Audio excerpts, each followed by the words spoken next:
¿Qué tal? Les doy la bienvenida a un nuevo capítulo de Somos Polo, el video podcast de UMAC TV, donde difundimos aquellas noticias que aparecen en Gaceta Polo, en la página web donde llegan escribiendo polo.umac.cl y se encuentran con noticias de distintas disciplinas científicas, también algunas relacionadas con el arte, que hablan acerca del territorio austral. En esta ocasión queremos hablar de una investigación publicada en la revista Anales de Literatura Chilena, que analiza la singular aparición del Estrecho de Magallanes en dos poemas épicos del período virreinal, es decir, de aquella época en que el territorio nacional era administrado como una capitanía general, dependiente del Imperio Español a través del Perú, en los siglos XVII y XVIII. En ambos casos, este territorio austral es representado como un espacio abominable, vinculado al demonio y al fracaso del cristianismo imperial en el Nuevo Mundo. En Gaceta Polo este artículo aparece bajo el título de Estrecho de Magallanes como locus diabolicus en la poesía colonial. ¿Con quién vamos a conversar acerca de este tema? Hoy vamos a hablar con el autor de este estudio, que es el escritor Cristian Formoso Babich, doctor en Lenguas y Literatura Hispánicas, académico e investigador de la Universidad de Magallanes, que publicó este artículo, así que le agradecemos mucho que haya aceptado la invitación para conversar con nosotros hoy día en Somos Polo. ¿Cómo estás, Cristian? Muy bien, muchas gracias, Paula. Muy contento de la invitación, muy feliz también de que hayan recogido esa investigación que ya tiene algunos años, pero Sí, que, bueno, las investigaciones que se publican en journals, en revistas especializadas, no siempre tienen la fortuna de circular, ¿no? Y de darse a conocer. cierto. Y qué bueno que tengamos esta gaceta y esta oportunidad también de conversar eh, a propósito de esa lectura de esos dos poemas coloniales que dan una mirada tan particular, tan potente, ¿no? Y tan significativa de la impronta del Estrecho de Magallanes durante una época bastante larga, diría yo. ¿Mm? Todo el siglo XVI, XVII, XVIII y hasta el XIX va a tener ese tipo de connotaciones. Ya el XIX un poco cambiando, Mm, cambiando la figura, pero manteniendo todas esas condiciones de otredad y de marginalidad que están bien representadas en el poema y que además allí, en esa época, cargan con connotaciones espirituales asociadas a la geografía, asociadas a los pueblos originarios, ¿no? De la zona. Así es ya. que es un artículo que me parece que aborda una zona eh, no tan explorada de las representaciones de nuestro territorio. Así es. Así que feliz de poder conversar, digamos. Vale. Tampoco es muy explorado esto de investigar poesía, o al menos no es tan conocido. Quisiera partir por eso antes de entrar en detalle a tu artículo. ¿Qué se busca o qué se investiga cuando se investiga la poesía? Mm. Es una pregunta que se ha respondido históricamente de muchas maneras, porque históricamente la poesía se ha entendido de diferentes formas. Hay diferentes acercamientos teóricos, no filosóficos, no filológicos, semióticos, que han enfocado la poesía desde diferentes ángulos. Desde Mm, una suerte de, diría yo, forma de conocimiento, ¿no? En tratando de entender cuáles son los tipos de saberes que se generan en un poema, pasando por una mirada más de la función poética misma, de cómo se comporta el lenguaje en el poema, qué nos dice eso, mm, ¿no? De la forma del pensamiento. También lo que a mí me interesa más es una mirada relacionada con las construcciones simbólicas, mm, ¿no? También con las construcciones territoriales, un poco más lo que es la geopoética, ver cómo los poemas construyen representaciones de territorios en ciertos momentos, cómo intervienen en las narrativas que se producen de esos territorios, cómo funcionan simbólicamente, qué es lo que van articulando, cómo la gente que va leyendo, ¿no? se va apropiando de cierto imaginario, de ciertas ideas, ¿no? que vienen en esos textos y que le van configurando la realidad de la percepción de esos territorios. Claro. Fundamentalmente a mí me interesa estuve muy interesado en ese tipo de mirada en todo lo que fue la primera etapa de investigación eh, que desarrollé a partir de mi tesis doctoral y que fueron, diría, 3 papers fundamentalmente que se publicaron Mm. en los análisis en los anales de la Católica. Porque estamos Y hablando, uno es el que estamos hablando. claro, uno de esos tres. Y esta revista específicamente, como dices tú, pertenece a la Pontificia Universidad Católica de Chile. Y bueno, yo no sé si hay más revistas de este tipo en Chile donde se publiquen investigaciones literarias.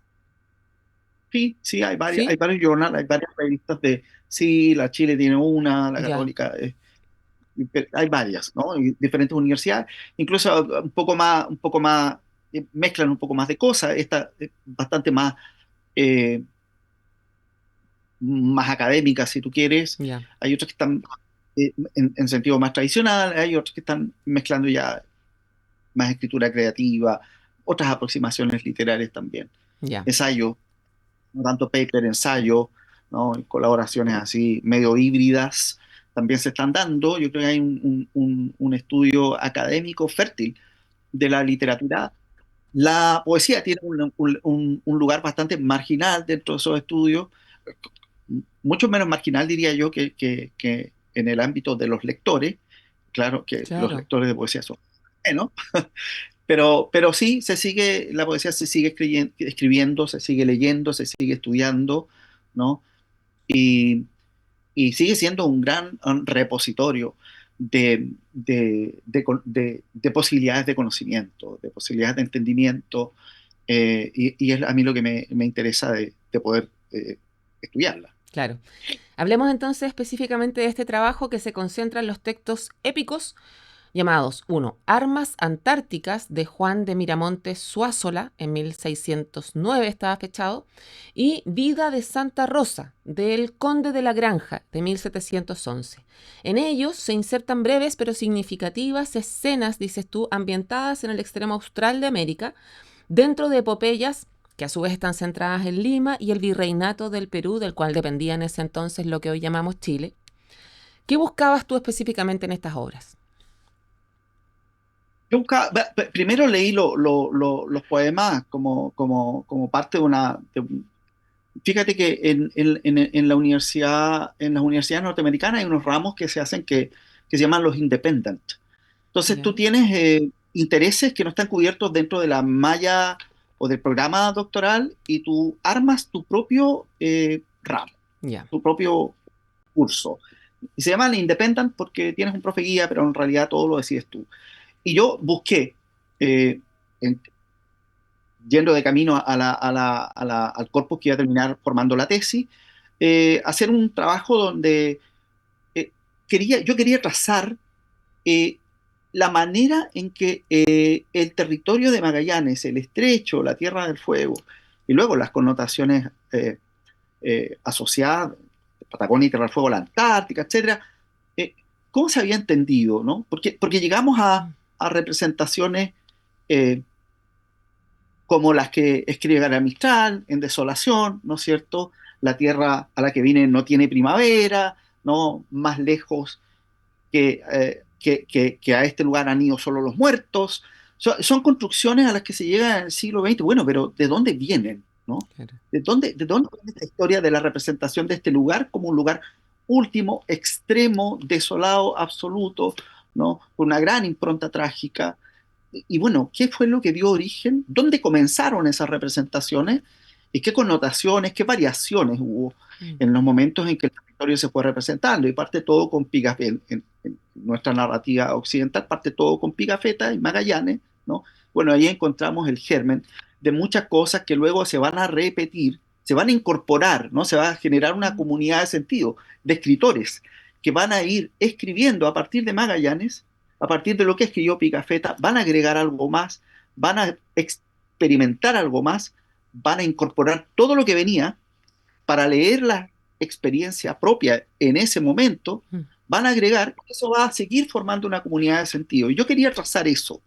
Entonces encontré estos poemas y encontré la concordancia en las representaciones que había encontrado muy sugestivamente en el primer canto de la Araucana, que se publica en 1569, cuando Ercilla habla de este estrecho, ¿no? Ercilla es el primero que reconstruye, el primer poeta que reconstruye el país, ¿no? Desde su extremo norte hasta el estrecho y más allá, ¿no? Por eso que Neruda decía, Chile antes de ser un país fue un poema, ¿no? Y fue el claro. poema de Ercilla, delimita claramente cuáles son eh, eh, los límites de este país y entonces ahí tiene una octava real que se llama la estrofa, ¿no? De 8 versos eh, que compone cada uno de los cantos de la Araucana.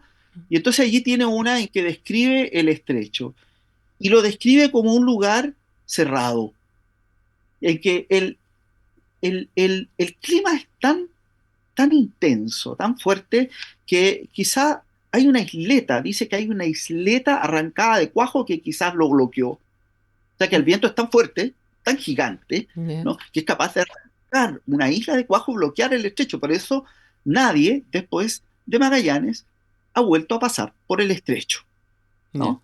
Ya empezamos a poner connotaciones geográficas naturales claro. para experiencias históricas del imperio español que fueron fracasadas, ¿no? Entonces me llamó la atención eso y después dice, quizás por falta de piloto, dice él, o sea, quizás no hemos tenido buenos marineros, o causa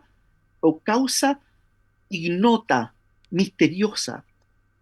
Hay algo más, dice Ercilla. Ya, y resulta que encontré en estos poemas entonces ese algo más. Ese algo más tenía que ver con estas primeras cosas que había acuñado Pigafetta, de que aquí los indígenas, los patagones, adoraban al demonio, ¿no? Ya, En la primera vuelta al globo, Pigafetta describe escenas de adoración al demonio, ¿no? Le pone el nombre le dice el demonio mayor se llama Setebos, ¿no? Y entonces ese primer relato de Pigafetta comienza a circular. Estas primeras descripciones así diabólicas, que aquí claramente hay un culto al diablo, comienza a circular. Y es un poco lo que yo encuentro en estos dos poemas, el poema Armas Antárticas de 1609 y Vía de Santa Rosa de 1711. Ambos recogen el episodio de Sarmiento de Gamboa, se centra en ese episodio, eh, y Ah, bueno, el fracaso de Sarmiento de Gamboa es interpretado como una, una manifestación del poder diabólico del territorio y sus habitantes. Vamos a ver cómo entre un poema y el otro, además los habitantes del territorio desaparecen y es el territorio mismo el que encarna todo el mm, poder del, del, del mal. Por contraposición a Lima, que es la ciudad santa. ya, O sea, en ese sentido, lo que encontré es que efectivamente la materia del territorio austral es una materia eh, marginal, porque mm, precisamente porque está en uno de los márgenes, el estrecho tiene una importancia geopolítica, es el acceso a la Mar del Sur, ¿no? Pero por allí también pasan piratas ingleses, pasan piratas holandeses, ¿no? Por allí pasan las inficiones, ¿no? De los protestantes, ¿no? Y entonces es un lugar de peligro, ¿no? Y entonces, en los poemas, ¿qué pasa? Eh, eh, el estrecho aparece como el reverso, ¿no? Como el espacio invertido de la cristiandad, tanto de la península y el trono del rey, ¿no? Como de la ciudad santa de Lima y Santa Rosa de Lima, que es como el icono de la santidad y la espiritualidad el primer ícono de la santidad Mm. eh, americana, ¿no? Cristian, Entonces, tiene una función. El estrecho va a tener una función en estos poemas. Va a representar, ¿no? Eh, el caos frente al orden, ¿no? divino que se ha instalado en esos lugares donde efectivamente sí el imperio ha podido instalarse. ¿qué otras cosas puedes Entonces, comentarnos de lo que decían esos poemas como esto que mencionabas de Pigafetta, ¿cierto? De que incluso le puso nombre a los demonios que había acá. ¿Es peor el relato que hacen en los poemas estas personas que tú entrevistaste? O sea, que entrevistaste. Imposible. Estas personas que tú incluiste en tu estudio, Miramontes claro, y el Conde de la Granja, o más trágico era Pigafetta. no, yo creo que Miramonte, que pasa que hay una evolución, ¿te Ya. fijas? Eh, las prácticas indígenas y también hay ambigüedad, porque en Miramonte Suazola los indígenas sí, eh, pero también pasa en Pigafetta. Los indígenas adoran al demonio, pero también hay indígenas que se cristianizan, ¿no? Que son bautizados. Ya. Y, hay escenas en que la cruz vence, ¿no? al mal, Mm. ¿no? Pero la síntesis es que en el fondo el territorio tiene una connotación tan negativa que es capaz de derrotar la empresa cristiana. Mm. Pero ¿por qué derrotar la empresa cristiana al territorio? Porque es una forma también de desplazar la responsabilidad y el fracaso del imperio español, ¿no? a causas son naturales. Claro, a Ah, eso pensaba llegar, a que en el fondo esto como son las primeras fake news. es- claramente. O sea, la primera fake news la tira Ercilla y Mm. dice, no, es que ya no se puede pasar por ahí porque el viento es tan fuerte que arrancó una isla de Cuajo. Claro. ¿Ya? Entonces, y resulta que Cavendish, ¿no? Eh, y otros navegantes pasan por allí. Claramente no estaba bloqueado, ¿no? Eh, eh, eh, Pero sale más entonces, bonito que decir que somos incompetentes o no tenemos todavía las capacidades técnicas para llegar a conquistar. incluso el, el poema del Conde de la Granja tiene una estrofa en que hace una suerte de reflexión, ¿no? Del compromiso de los exploradores españoles y de cómo Dios no quiere, no quiere que eso resulte. Mm. Entonces, se pretende hacer a Dios servicio y su inmenso saber no lo consiente, ¿no? Pues no se cumplió ni fue tu gusto, oculto es tu juicio, Señor justo. Mira lo que dice. Habla de que efectivamente aquí se cumple, aquí es la providencia, ¿no? La divina providencia la que está articulando el fracaso. Entonces nosotros quisimos hacer servicio a Dios y fallamos. Mm.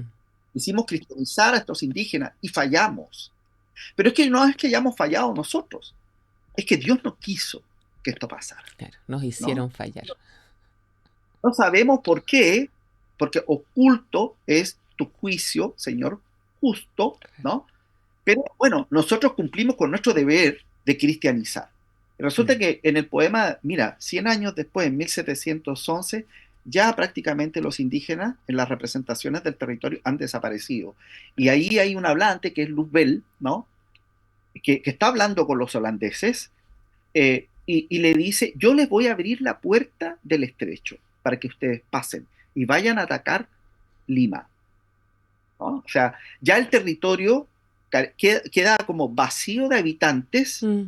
¿sí? Y el demonio es el que ha tomado el control absoluto de la puerta de acceso del estrecho. Cristian, yo te quería preguntar acerca de eso. ¿Qué presencia indígena hay en estos relatos?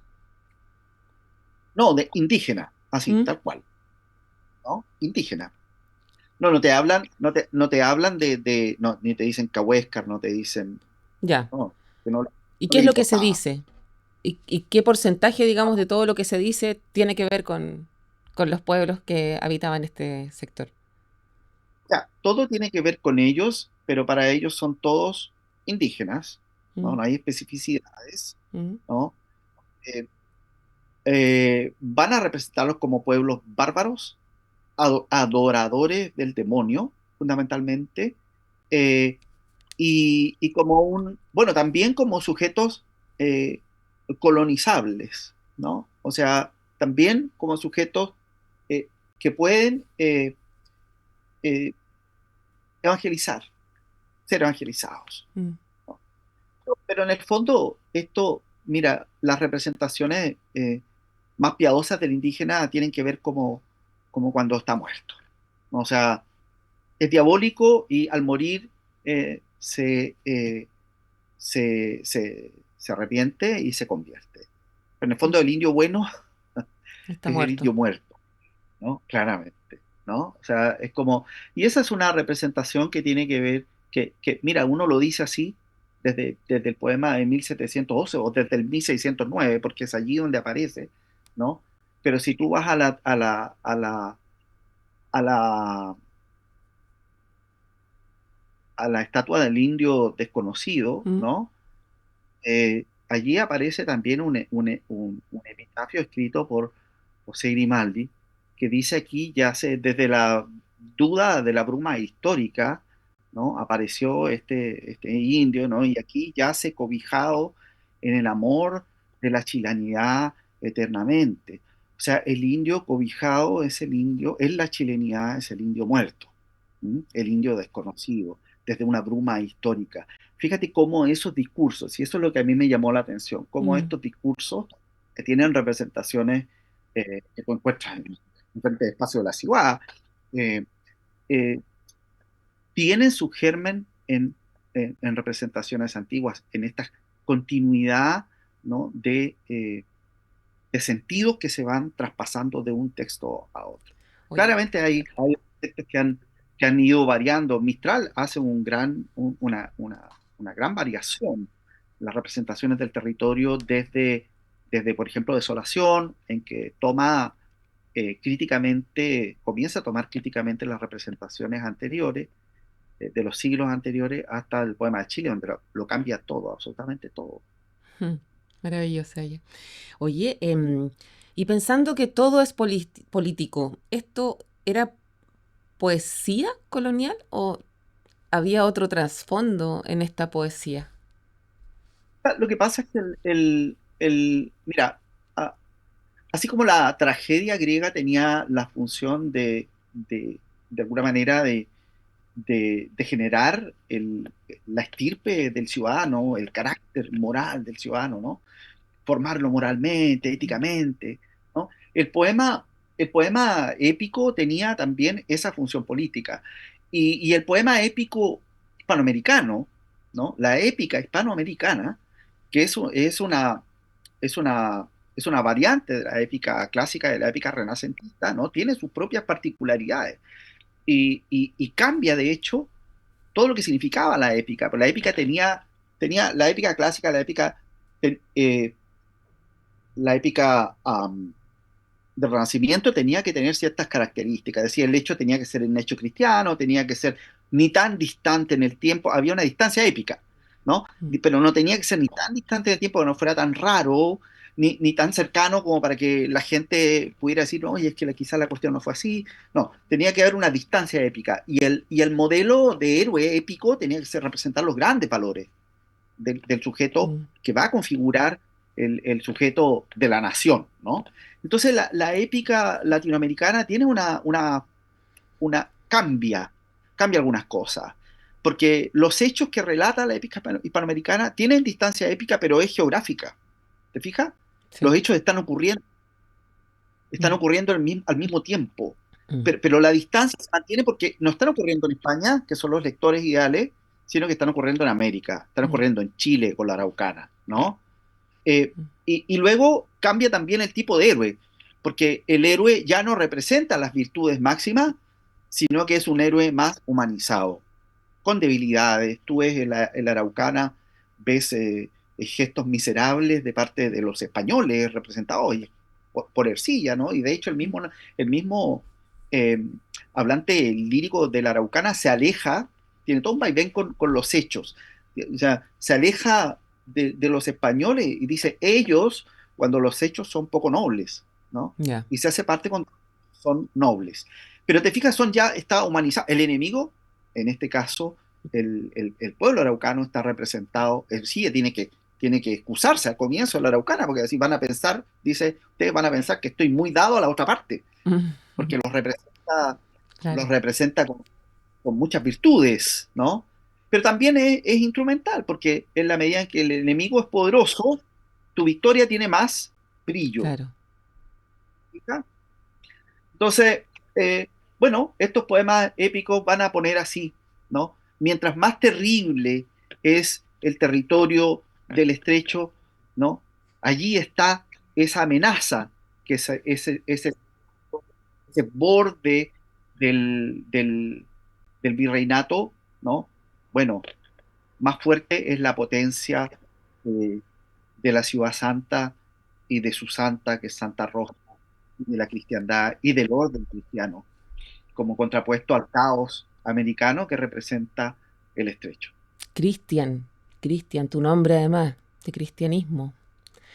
¿Ah? Eh, Pero es eh, político, ¿ah? Es ¿Ah? político, es funcionalmente político, porque el imperio tiene que justificar de Sí, alguna manera que fracasó en el estrecho. Bueno, y sus poetas muy funcionales, ¿no? A la corona, dicen, bueno, claro, no son nuestros hombres los que no estaban preparados para unas condiciones geográficas, climáticas, etcétera. No, es que en realidad ese territorio es diabólico. mm, Ese territorio no quiere que vayamos para allá, ¿no? O sea, tiene una función claramente ideológica. claro.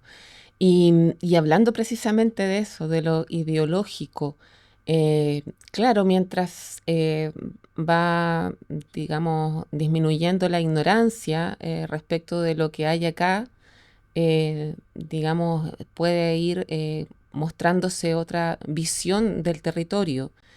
Sin embargo, me pregunto cuánto de eso queda todavía en la literatura, si tú puedes responder eso, a partir de que, al igual como haces tú este paralelo entre lo que sucedía políticamente y lo que sucedía poéticamente, hoy también, o hace no tantos años, podíamos ver cómo este territorio era, por ejemplo, el territorio donde mandaban a Cambiaso, era el lugar donde venían los presos, era el lugar donde se venía a esconder a algunas personas, incluso hasta el día de hoy, abusadores que vienen de Argentina, que se vienen a esconder aquí a Magallanes. Entonces, em, me lleva a reflexionar acerca de si todavía hay literatura que refleje algo de ese locus diabolicus que tú mencionas en tu investigación. Incluso pienso también en Ramón Díaz Heterovich cuando habla acerca de la Patagonia en sus textos.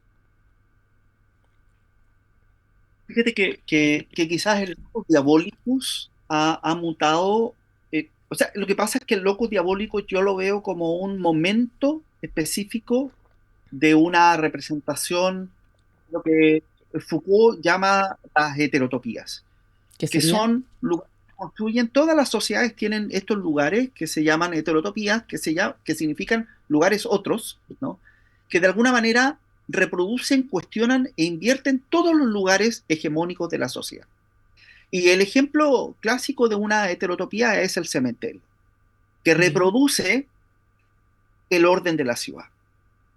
claro. Pero lo invierte, lo cuestiona. ¿Te fijas? O sea, un cementerio es la ciudad, nuestro cementerio es Mm, la ciudad al revés, ¿no? O sea, donde vive la ciudad bien, estamos los vivos, bueno, la ciudad de los muertos, vivimos la superficie, bueno, bien, bajo la superficie, los mausoleos, las casas, las tumbas de tierra, las fosas comunes representan la forma también en que habitan las diferentes capas sociales una ciudad, ¿no? mm, Y por supuesto, además, el cementerio cuestiona todo eso, porque la muerte es la gran cuestionadora, ¿no? De toda la experiencia humana. Y entonces, quizás es lo que yo digo, el locus diabolicus es un momento de la representación de esa condición otra de Magallanes. Entonces, cuando se toma posesión del estrecho por parte de Chile, claro, ya no es el territorio del diablo, pero sí, a ver, el centro del poder nacional va a estar en Santiago y allí van a estar los grandes valores de la nación, ¿no? La libertad, la fraternidad, etcétera. Entonces, aquí va a haber una colonia penal. Claro. Aquí se va a relegar a la gente a que venga a, a, a ser preso, a purgar sus culpas por faltar, ¿no? A, por cometer delitos contra la nación. Y entonces, en lugar de relegación, etcétera, ¿no? Entonces, diferentes momentos van a articular diferentes representaciones de este lugar otro. Ponte tú cuando ya yendo hacia el territorio de la Antártica, porque un poco la investigación continúa con el territorio antártico, y hay un escritor que se llama Miguel Serrano, nos pasamos de la hora, parece. Sí. No, dale, Pero dale. mira, Miguel Serrano continúa la otredad, pero, pero la otredad, eh, mira, y el indígena aparece allí de dos maneras. Aparece con los Cahuéscar. O sea, él escribe este libro en la primera expedición antártica que va enviado, ¿no? Por la editorial Zigzag y el Mercurio, van los escritores, y entonces construye una, un relato eh, y una mirada sobre la chilenidad de la Antártica. Mm. Y de nuevo va a pasar por Magallanes y va a decir, mire, aquí tenemos indígenas, eh, los indígenas Cahuéscar son, eh, los vemos y son un pueblo de agua, ese es el origen que le da, está destinado a desaparecer. ¿Por qué? Porque vinieron desde arriba, desde el norte. Y esto, como ves, post la Guerra Mundial, el norte para Serrano significa la decadencia. Debe venir la refundación por el sur, por la Antártica. Mm. Entonces, Magallanes sería nuevamente solamente un lugar de paso porque el destino chileno para Serrano va a estar en la Antártica. Y entonces, de nuevo, Magallanes vuelve a ser un lugar otro, un lugar solamente de paso, como lo fue en la época en que estos poemas fueron escritos, ¿no? Y un lugar otro distinto del destino nacional, porque el verdadero destino nacional está en la Antártica. Y el indígena, hay dos indígenas que él va a mencionar, dos pueblos, ¿no? El Cahuéscar, que es un pueblo de agua que habría emigrado desde el norte, ¿no? Bering, hacia abajo, ¿Ya? por tanto, destinado a desaparecer. En cambio, recupera a los Selknam, que dice que habría venido, toma una hipótesis de un antropólogo portugués, Mendes Correia, que decía que venían del sur, no ¿Ya? cruzaron por arriba, sino que cruzaron por abajo, por el casquete polar, etcétera. Entonces, esos son pueblos de hielo. Y entonces, esos pueblos de hielo, ¿no? Mm. Son los que debieran imponerse. Y producto de eso, entonces, Chile tiene una, una autoridad incluso metafísica, espiritual, ¿no? Primigenia sobre el continente antártico.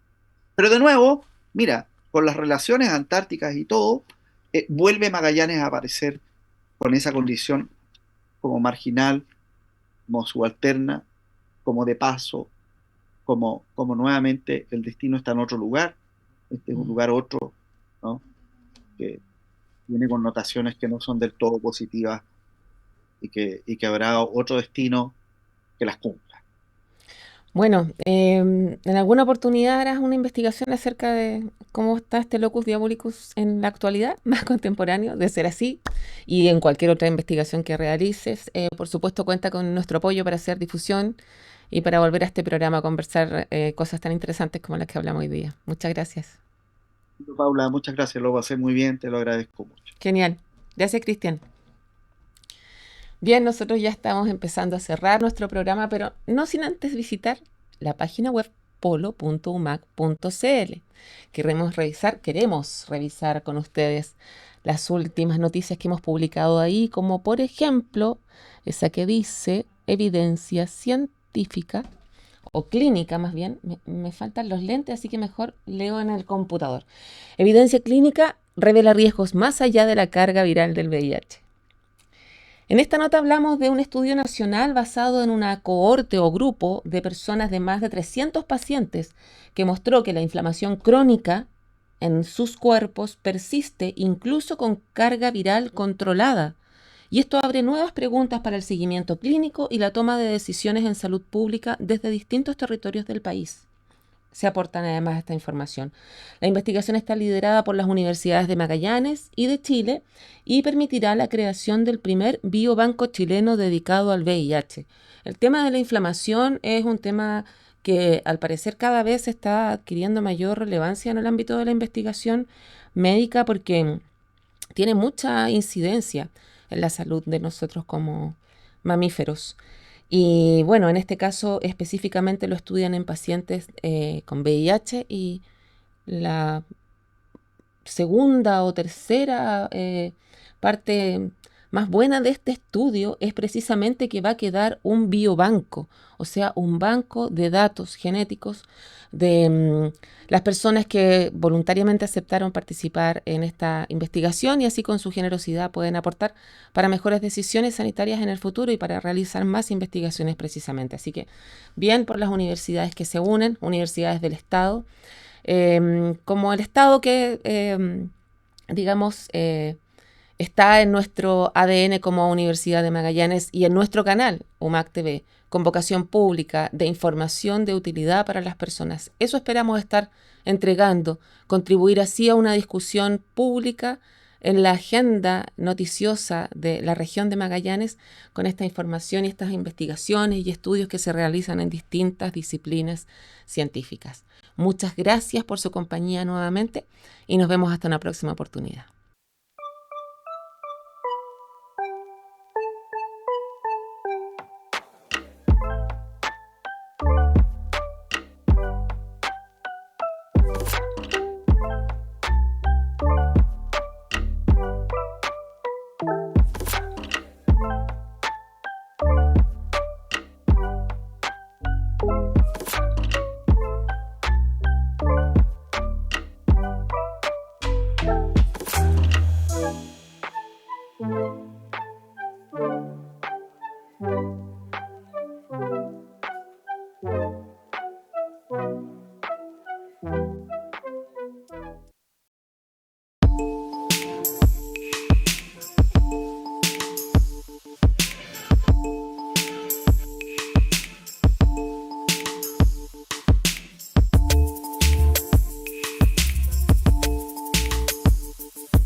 Ellas son miembros del taller de pintura Matices y están por iniciar una tarea que las llevará a la época en que la región de Magallanes era hábitat de los dinosaurios.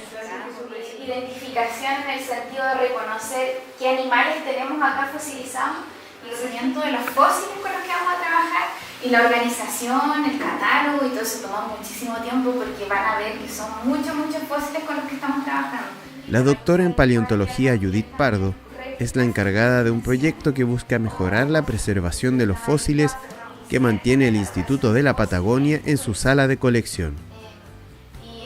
Proteger físicamente estos vestigios es fundamental para el análisis científico. Sin embargo, otra forma de preservación es divulgar entre los magallánicos la vida prehistórica en la zona. Para ello, el proyecto contempló 9 actividades con la comunidad, pero 2 iniciativas sirvieron de ancla: la realización de talleres de pintura y un concurso enfocado a escolares denominado Paleocomics. Esta idea se inició porque es un fondo financiado por el Servicio Nacional del Patrimonio Cultural y este fondo nos financiaba la organización de la colección. Acá tenemos más de 2.000 fósiles, todavía no sabemos con exactitud cuántos hay, pero más de 2.000. Y este fondo había que organizar de acuerdo a los estándares del Consejo de Monumentos Nacionales, pero nosotros adicionalmente queríamos mostrar esto a la comunidad. Vinieron a tomar fotografías, a observar, a tocar, les dimos charlas, también fuimos a su taller donde ellas se juntan los viernes a trabajar en una junta de vecinos. Y les enseñamos, Andrés Pérez, que también me ayuda, les enseñó sobre sedimentología, entonces ellas también aprendieron los tipos de litologías que existen. Y la idea, el fin de todo esto era que ellas expresaran a través de sus obras lo que ellas sentían con respecto a los fósiles de la región de Magallanes y a la historia de esta colección.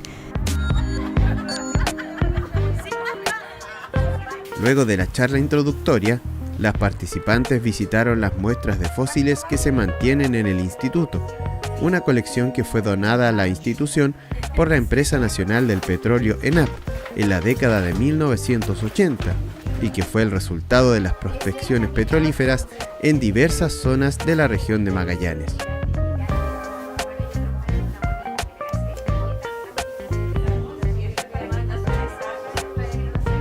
Con la inspiración en la cabeza, las pintoras terminan su visita al instituto. Ahora deben plasmar en sus lienzos lo que rescataron de la experiencia. Chao, gracias.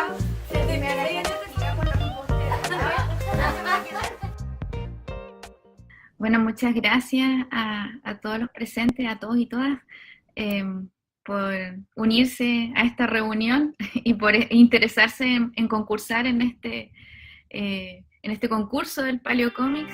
Con el mismo concepto artístico se realizaron 2 seminarios, uno de manera online y otro presencial en el auditorio Ernesto Livasich de la Universidad de Magallanes. La idea fue entregar los insumos necesarios para la realización de cómics sobre la paleontología de la región. Quedamos súper impresionadas porque llegaron varios trabajos con historias muy buenas. Habían algunos cómics cortitos pero muy directos en información.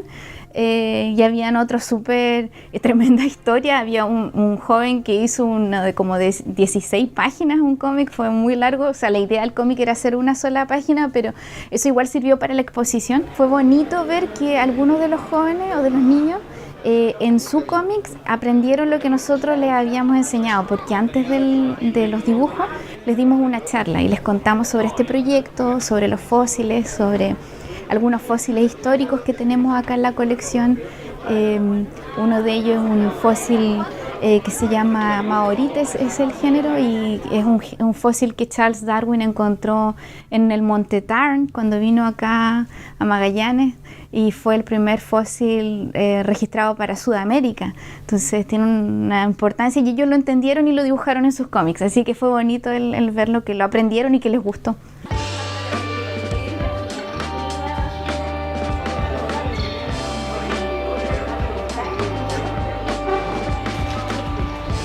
Ya pasaron algunos meses y visitamos el taller Matices para ver los avances de sus obras.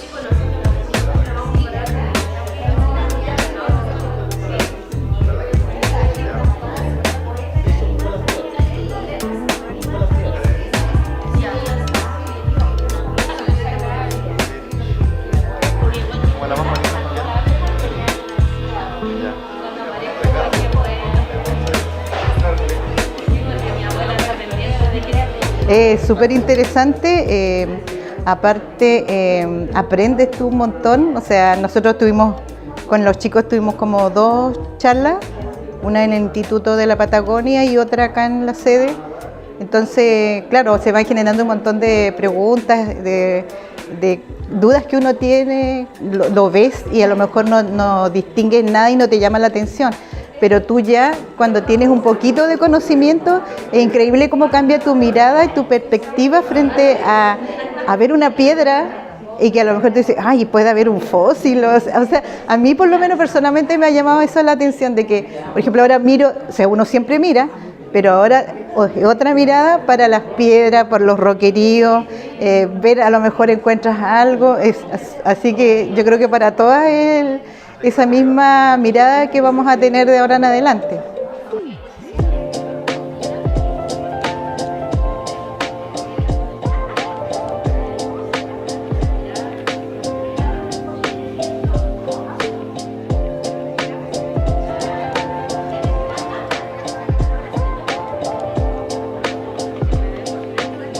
hemos aprendido que cuando uno encuentra un fósil no lo tiene que llevar para su casa, que lo tiene que dejar ahí, hay un protocolo a seguir. Haciendo esta muestra, también le damos a conocer al público, a otra gente, que existen los fósiles y que se interesen en ellos. Más acá en la región de Magallanes, como les digo, aquí hay muchos fósiles y la gente no lo sabe.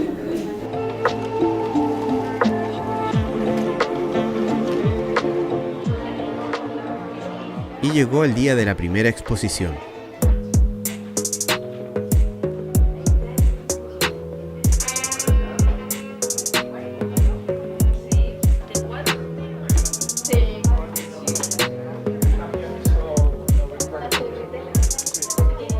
Estamos en el espacio La Idea, en la premiación del concurso Paleocomics. La oportunidad también sirvió para exponer por primera vez las obras del taller de pintura en un ambiente rodeado de creatividad y color. Hemos podido llevar a cabo el levantamiento de la colección paleontológica del Instituto de la Patagonia. Junto a Javier Fernández y Leonardo Navarro tuvimos la difícil tarea de tener que seleccionar y elegir cuáles son los cómics ganadores de las diferentes categorías. Felicitaciones.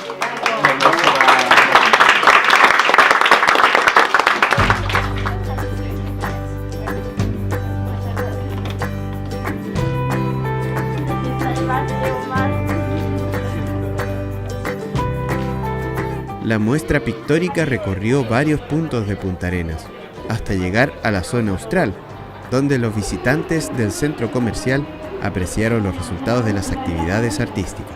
Tiempo desde el inicio de NAP, cuando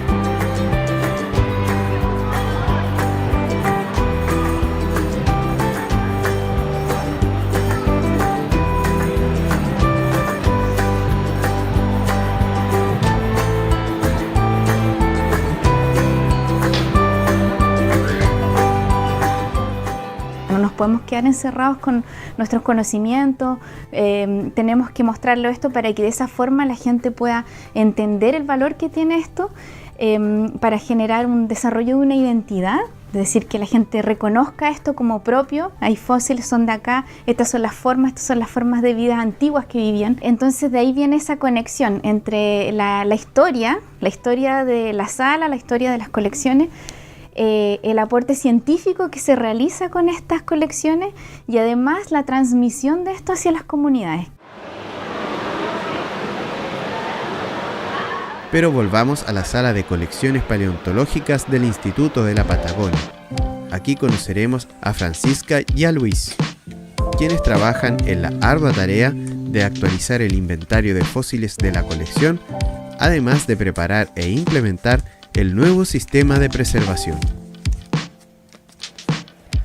Francisca es geóloga de la Universidad Mayor en Santiago y llegó a Punta Arenas previa invitación de Judith Pardo para realizar una tesis sobre el sendero del Monte Tarbo.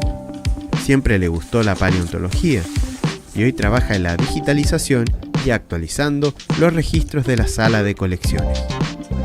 Dentro de los más de 2.000 fósiles que hay aquí en la sala, seleccionamos 100 que estaban escritos en algunas publicaciones científicas de la región y ellos fueron anotados cada uno con su código histórico porque ellos fueron recolectados por geólogos de NAP y cada uno tiene su código y su etiqueta histórica. Entonces eso fue guardado en Excel. Se aplicaron las técnicas de conservación que establece el Consejo de Monumentos Nacionales, que es aplicar la técnica del calado, que simplemente es colocar el fósil en el etafón y guardarlo sin que éste se pueda mover para que pueda ser bien estable y que no se caiga.